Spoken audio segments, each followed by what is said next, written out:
Hi there, so this is on the subject of Kundalini awakening and the Kundalini experience, and how exactly to deal with the intense symptoms and inner psychological turmoil that can oftentimes come about as a result of these types of Kundalini awakening and other types as well of spiritual experiences that bring on this whole onslaught of just strange spiritual energies and intense emotions and just weird states of being. I know firsthand what this is like, having had a very powerful Kundalini experience almost 20 years ago now, 20 years ago as of the end of this year, 2014.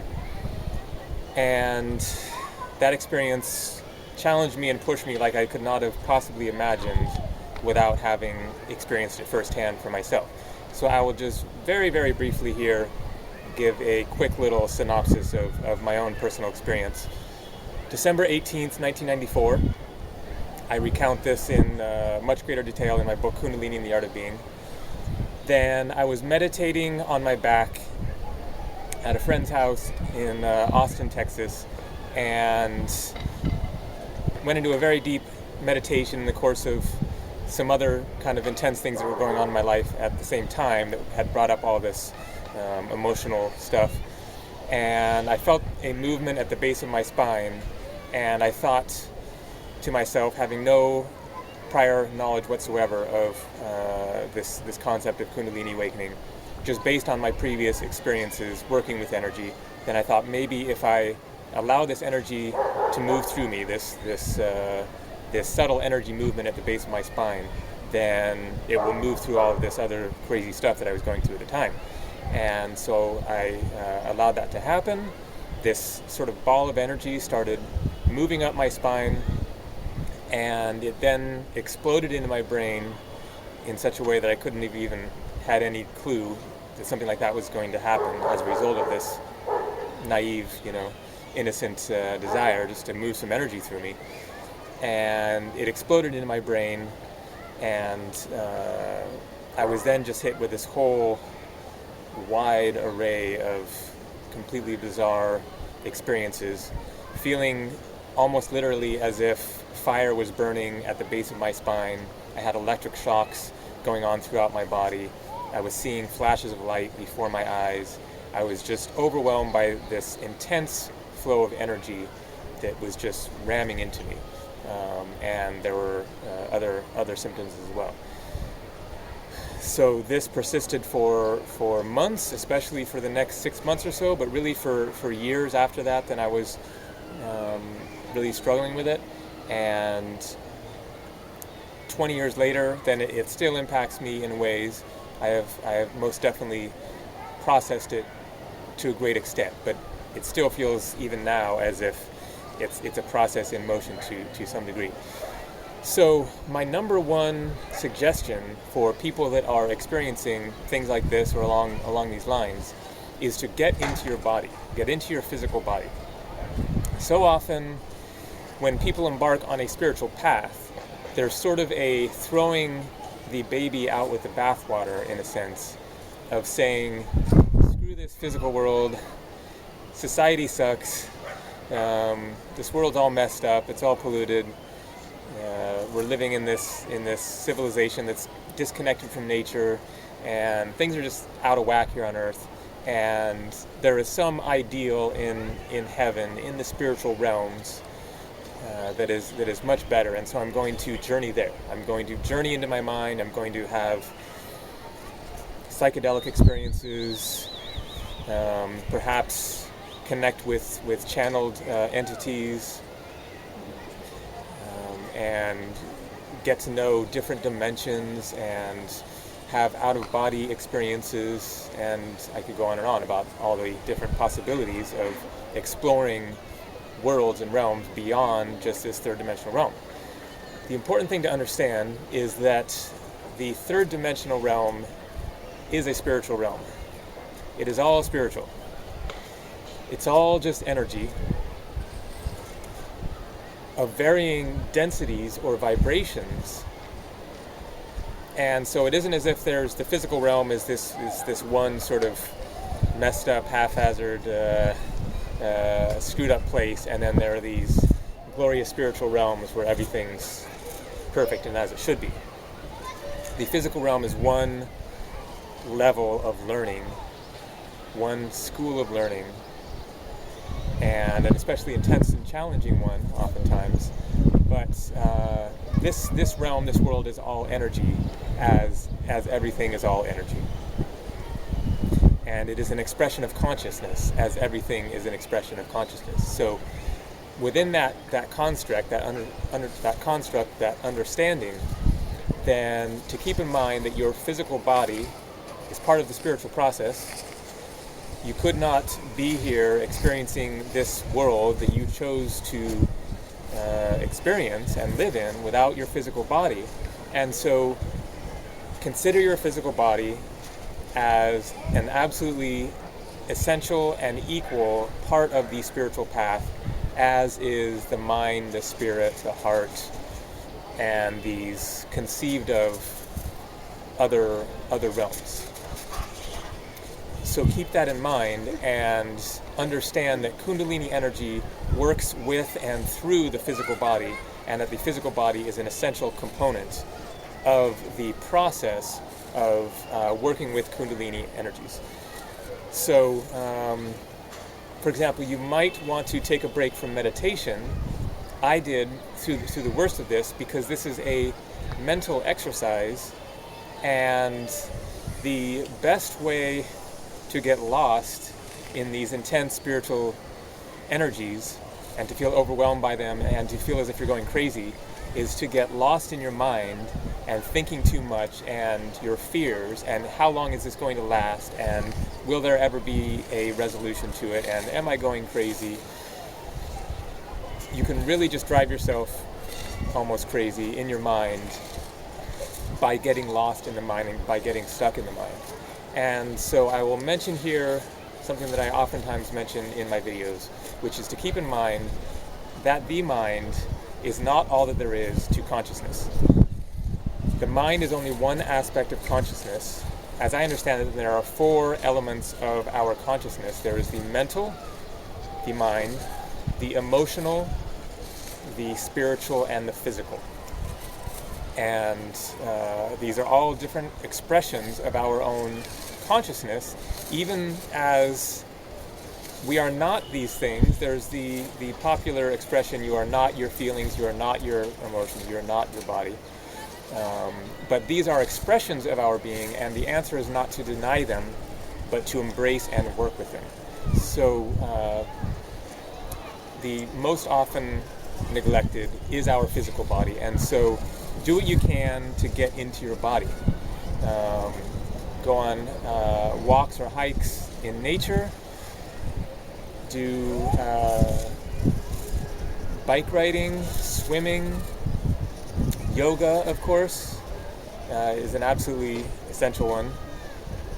Get massages, go skinny dipping, try meditating naked, do things that honor your body and that imbue your spiritual consciousness more into your body. Because the Kundalini energy works through the body, and that is a essential component of the process, because it is a process working with this energy, and time does not heal these wounds. Time does not heal these wounds. Just sitting around waiting for things to change does not result in things changing. That things within you, for example, your chakras and the various energetic blockages that we all have within our energetic beings, these energy components within ourselves have to change and evolve and move along with this Kundalini energy. And your own conscious intention of taking responsibility for this process is an essential component of making those changes happen. So take responsibility for your experience, for the fact that if you have had a Kundalini awakening type of experience, that you are finding to be difficult and that you are struggling with, then it's very important to seize that experience and not waste your time wishing that it hadn't happened, or just seeking ways to get out of it, but instead to embrace it fully and to work with it and take responsibility for your experience and understand that your conscious intention has everything to do with transforming this experience and changing it into something more tolerable, more enjoyable, more pleasant, something that you can truly handle, and that ultimately, as is the basic nature of Kundalini energy, it is a transforming, evolving energy and experience, and leads to blissful, altered states of consciousness. So the next thing is to understand that this experience can change and evolve, even if you've been stuck in difficult experiences and dealing with these kinds of energies for months or years or however long. Then your energy states can change and shift, and they can especially change and shift when you believe that they can change and shift, and when you are working with the energies in order to make them change and shift. So you could be, stuck in some sort of a depressed, anxious, frustrated, hopeless state of being for however long, weeks or months, and then things can shift all of a sudden. Just some little blockage opens up, and the energy gets moving and flowing, and then all of a sudden, if you've taken another step, you've gotten to the next level, you've opened up a doorway, and things have shifted somehow, and maybe your entire experience doesn't change, but you can at least feel that change, that you've moved forward in some way. And so keep that in mind, that things can shift and change, and sometimes quite unexpectedly and suddenly. So if you hold that frame of mind, then that will help considerably in helping that to come about. When you are open to the possibilities present themselves. That is most certainly a universal law. That is, I would say, within the law of attraction, as they say, that in order to change your reality, you have to believe that you can change your reality. So beyond that, I would say seek out ways to channel your energy. Seek out ways to channel your life force creative energy, which is what Kundalini energy is. It is the fundamental life force propelling, originating, life-affirming and sustaining energy of the divine. And its basic nature is one of being ever-changing, ever-evolving, and of expressing itself. So find ways to tap into that energy in a creative, expressive way. And there's a whole range of things that can go along with that. Art in its many forms. Music, dance, playing an instrument. Something that you can work with your body, especially, such as dance or Tai Chi, and then going in that same direction, various disciplines, martial arts such as Qigong, karate, judo, etc. would be great activities to take up to help to channel this energy and express this energy and move and flow with it somehow. But also from a creative perspective, finding some way to bring inspiration and excitement into your life, even if they're just little cracks in the doorway, little things that give you something to look forward to and something to be excited about, and to start opening up that inspiration within and moving with that. So create a sacred space within your house somewhere that you practice your art or your meditation, your yoga, whatever it is that you might be doing indoors, and make that a inspiring place, putting things on the walls, images of the Buddha or Krishna or Shiva, and prayer beads, and images of nature, your guru if you have one, or somebody who inspires you, incense, flowers, etc. Make a sacred space that reminds you of your conscious intention of the spiritual path and evolving along with this energy. Somewhere that will help to inspire you and give you hope and confidence that that you can make it through this experience if you're having a especially difficult experience, and that reminds you that there is a divine presence surrounding you that is supporting you, and that whatever you're experiencing, it is a natural process. If you're experiencing something along the lines that I did, in which your whole experience of reality shifted and crumbled and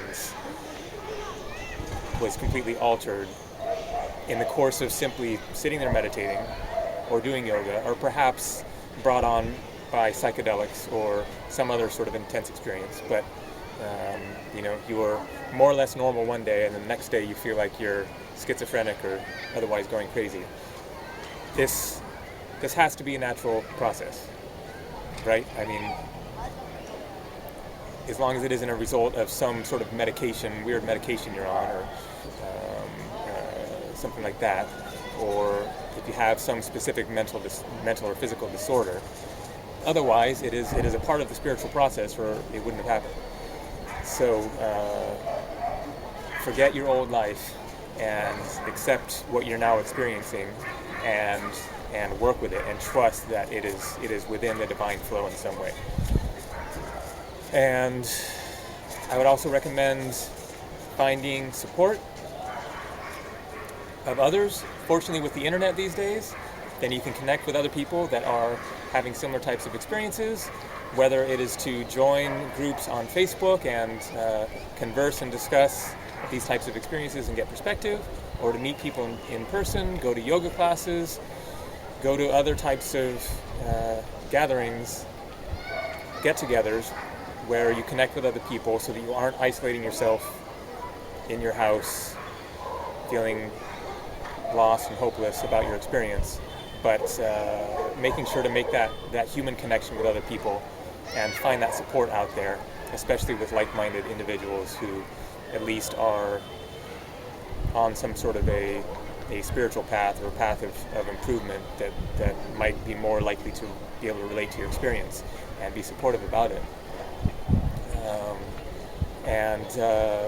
I would also highly recommend doing reading of others' experience in order to also get perspective and understanding of what you're going through.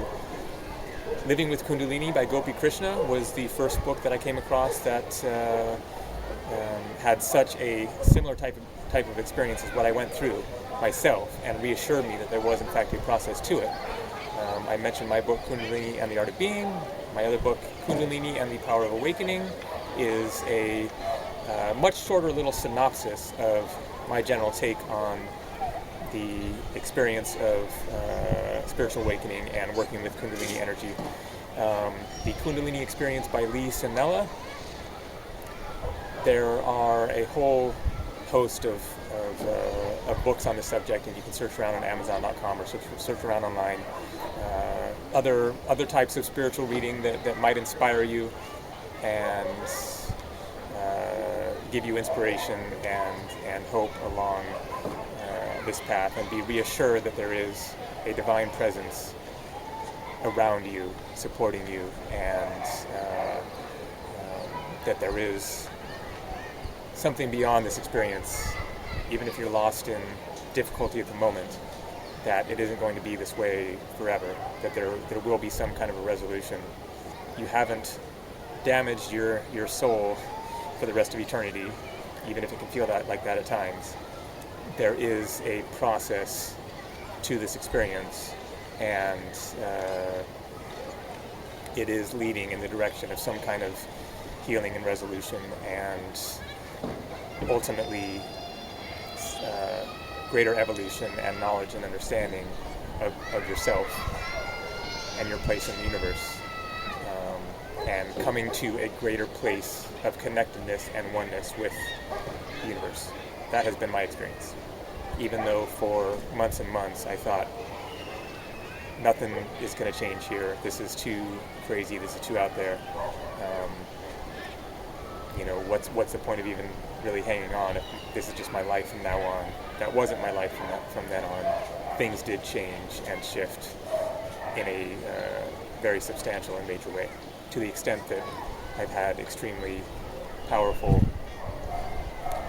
blissed out states of peace and knowingness that this is a positive thing that occurred, and that it is leading to something very positive. So I hope that proves helpful. Thanks for watching. Namaste.